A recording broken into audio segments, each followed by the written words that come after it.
Най-ценното нещо в едно общество е човешкия живот.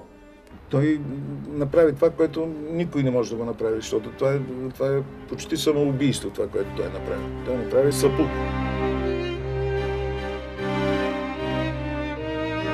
Детето ми е обирано най-малко, сега ще ви кажа точно 3 пъти.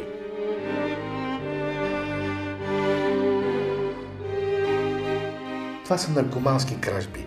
Разбира се, те са притеснителни и грозни, но не бива да се наказват със смърт. Един нормален човек се превърне обвиняем по член, който е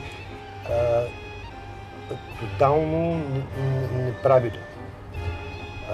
Предумишлено убийство. Даже не каза, че съжалява.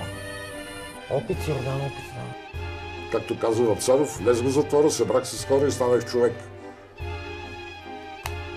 Живот и здраве ще изляза човек от тук.